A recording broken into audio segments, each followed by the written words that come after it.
As part of our continuing series on lung cancer, European Perspectives is here with Professor Ralph Stahl, one of the European experts in the area of lung cancer. Professor Stahl, thank you very much for taking the time to talk to European Perspectives. Lung cancer is a major problem in Europe, with worrying increases in its frequency among women. How do we address this significant issue? Well, it's a very good and difficult question to answer. Because on the one hand, this is an issue about prevention. So can you do preventive campaigns geared towards women? I think that could be done, but I don't see it being done.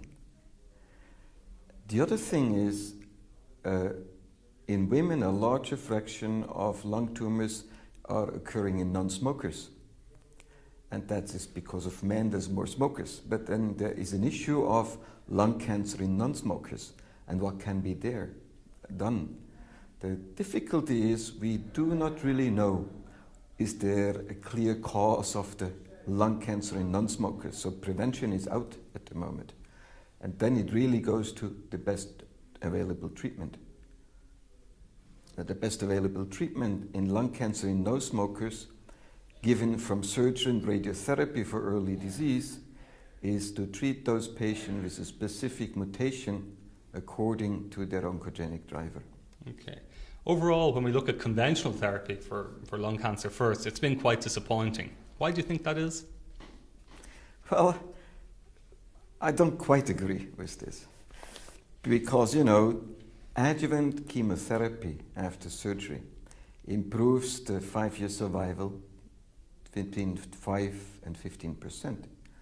And this is as much or more as it improves adjuvant chemotherapy, the survival of breast cancer. So who says in breast cancer we are not successful? Of course, you're right. On the other hand, when a patient has advanced disease and is being treated with chemotherapy, the chance of having an objective response, shrinkage of the tumor, is between 20 and 50%. Of course, we would like that to be higher. Absolutely. You touched earlier on molecular approaches in lung cancer, and I guess we're now starting to see much more knowledge on the biology of lung cancer. What do you think that molecular landscape is telling us? Yeah, I think I would propose to look at it 3 ways, and that's what you hear people talking about. You see people talking about the pie with the different molecular drivers. So on one hand, we can say, and I'm being conservative more than my colleagues, 1/4 at the moment in Europe of lung cancer can be attributed to a particular oncogenic driver, which is either a mutation or a gene rearrangement that activates a gene which shouldn't be activated at the time. Then other people call about actionable mutations. That means you identify what mutation is predominant, and if there is a drug available, you call it an actionable mutation. And then they mostly say more than half of the patients have this kind of alteration. However, most colleagues then include a mutation called KRAS mutation, for which there's no actionable drug, and we don't even know whether it's certainly an oncogenic driver.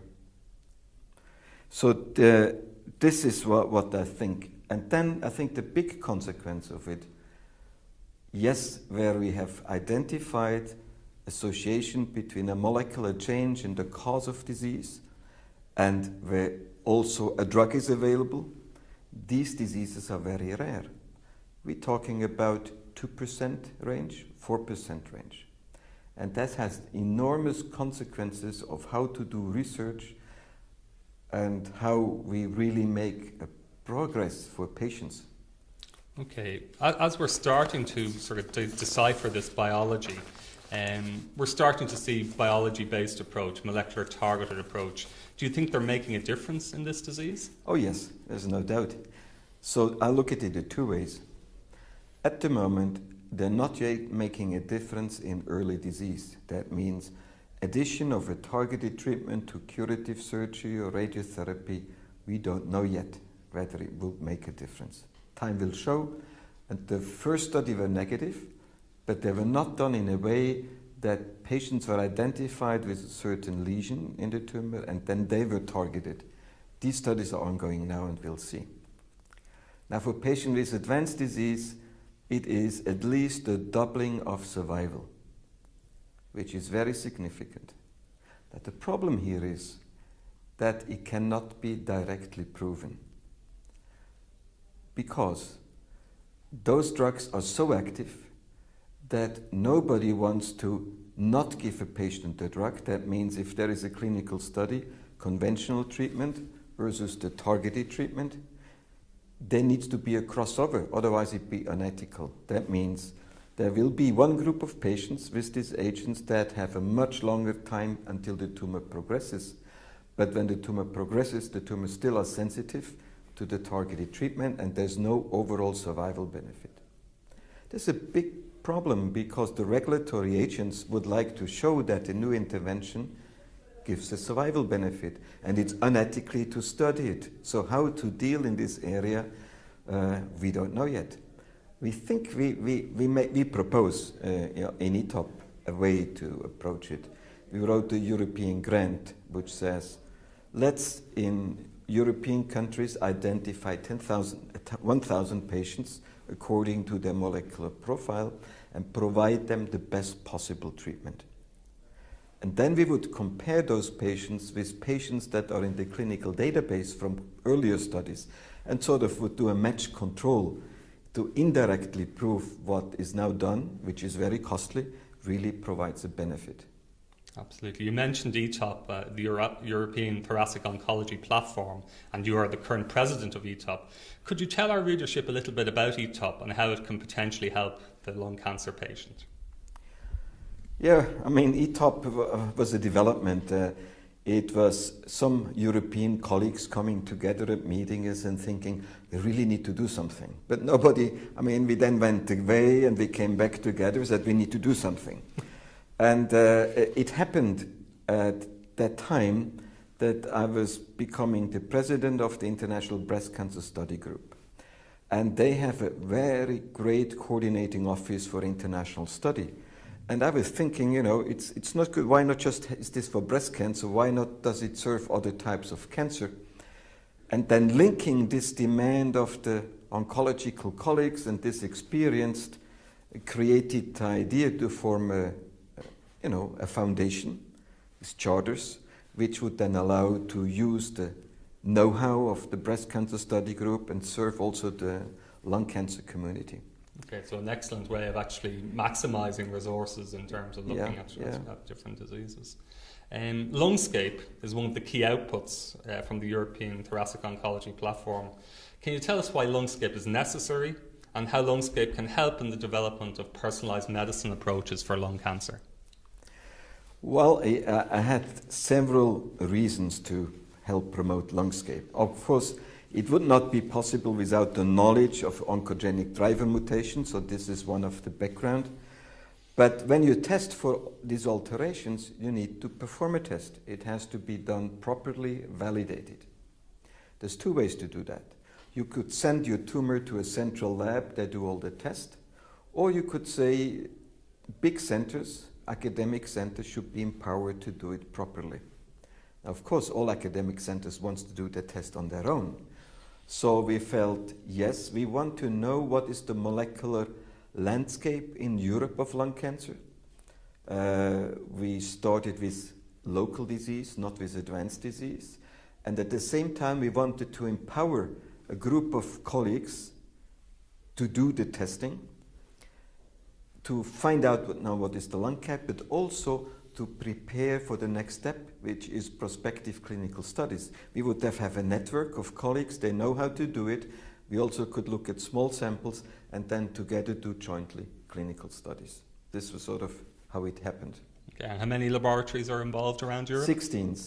So it's now also expanding to the States. We have one in the States at the Roswell Park and one in Shanghai at the Shanghai Chest Clinic. Excellent. And how do you ensure that these biomarkers that you're both developing but also validating can then be sufficiently robust to enter clinical practice? There's two scenarios. The one is biomarkers which are ready to be used in a conventional platform. And for those, we do an internal quality assurance. That means the lab that has the lead in this study will make sure it works out. And then we do an external quality assurance. So all laboratories have to perform the testing. And only once they pass, they can then take part in the clinical study. Okay. There are other tests which are much more experimental, where initially I had the idea we can also distribute it. But we could, but it's much too expensive.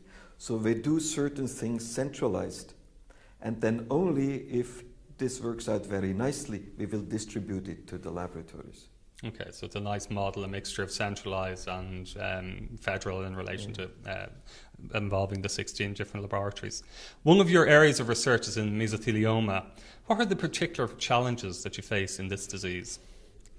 Well, first, it's a dreadful disease. Patients really suffer from this disease. It's more and more becoming a disease of the elderly because, the asbestos exposure usually in Europe stopped around 1990 for the majority of them. So it's getting an elderly population. And then, of course, we want to study the biology and find out how can we improve the treatment. And at the moment, it is not like in lung cancer where there's clear oncogenic driver mutation identified. I think there are. We looked at some, but then we ran in another issue. Mesothelioma is a rare disease. And if you subgroup a rare disease according to mutation, it becomes even rarer and more difficult to study. Absolutely. Finally, Professor Stahl, what do you see as the key advances that the European thoracic oncology community need to make in order to reduce the morbidity and mortality both of lung cancer and mesothelioma, and really to improve the life of the patient? Well, I think we're getting there because the key thing is to spread the information. So by having a group, from virtually all countries in Europe working together, sharing information, that will help each site because everybody wants to be on top.